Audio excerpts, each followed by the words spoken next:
She's a Mona Lisa. Everyone's lining up to see her. She's a Mona Lisa. Hi guys, welcome back to my channel, and today we're doing Life Hacks with Lexi, episode 2. So I'm going to take you guys through a couple more life hacks that I use.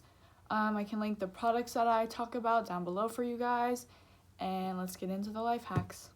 So the first one is if you need to shave your legs and you don't have shaving cream. So I almost actually never buy shaving cream. I just use body wash or conditioner to shave my legs.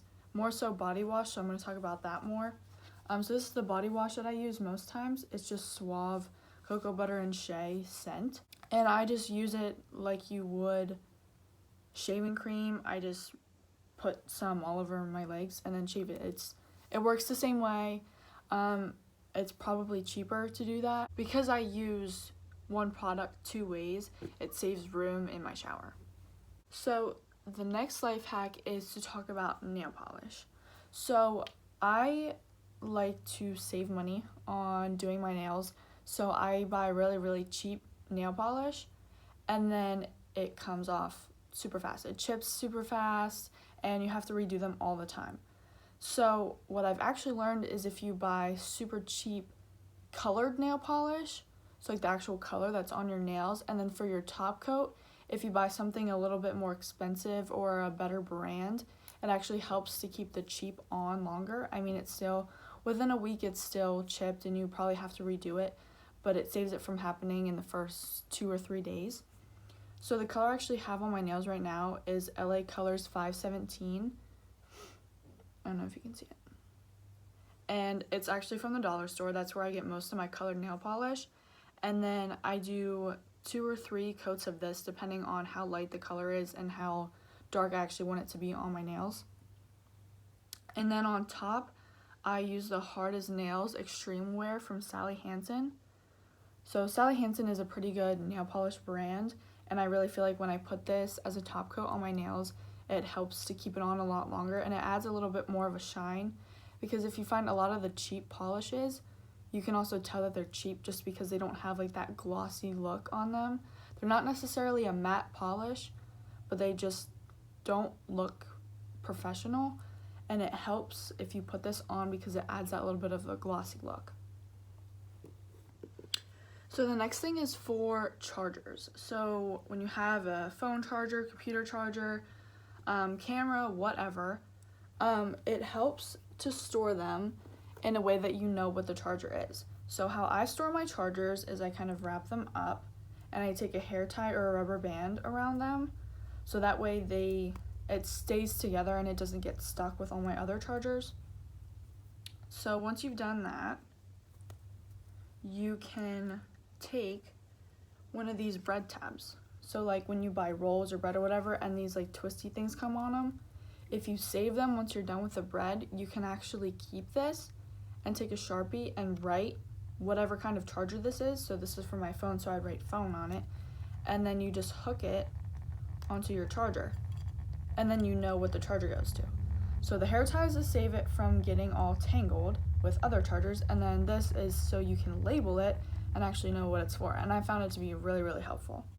My next hack I actually talked about in my makeup routine video, and I can link that down below if you want to check that out and learn a little bit more about how I do my makeup.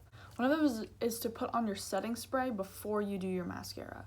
So the setting spray that I use is the NYX Professional Makeup Matte Finish Setting Spray, and then the mascara that I use is number 7, the Full 360.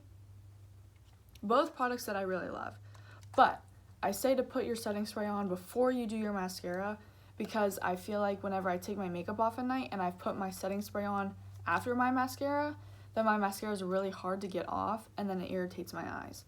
So I actually just do all of my makeup and set everything, and then the last step is to put on mascara. And I feel like it works because I don't have issues with my mascara like falling off and going underneath my eyes and making black spots and darkness under my eyes. I don't have that issue, so it works well to put my setting spray on before my mascara. My next hack is for people who self-tan.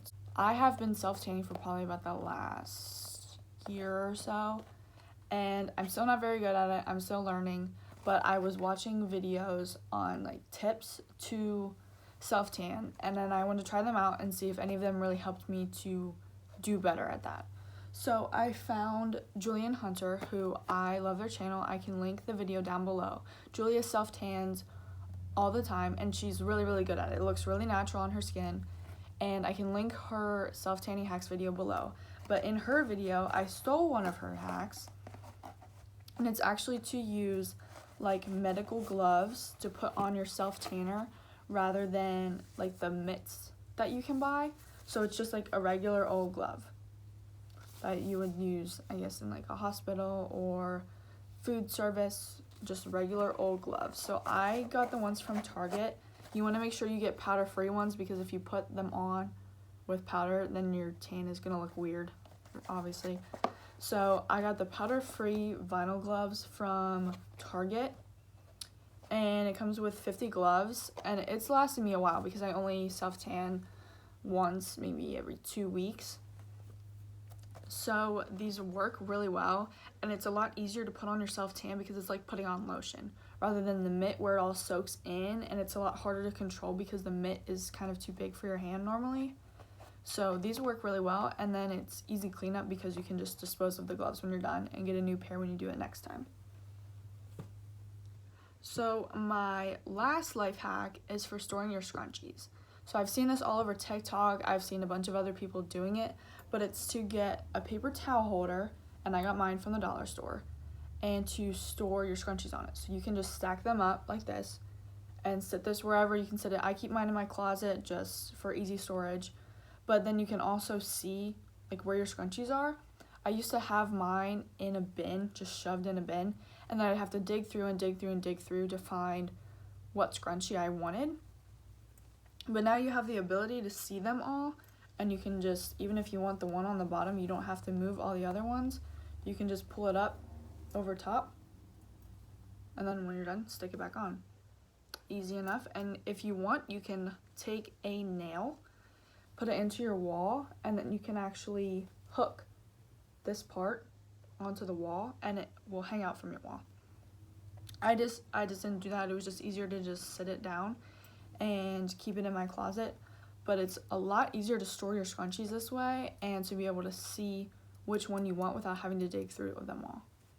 So that is all my life hacks for today. I will link the products down below that I talked about.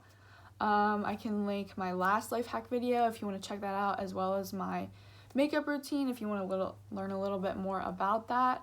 And I can link Julia Haven's tanning tips video below for anyone who self-tans and needs a few tips. I feel like her video really helped me.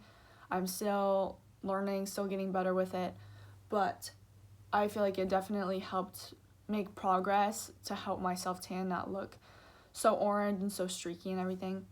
So I will link all that down below for you guys. That is everything. I'll see you guys next time. Bye. Everyone's lining up to see her.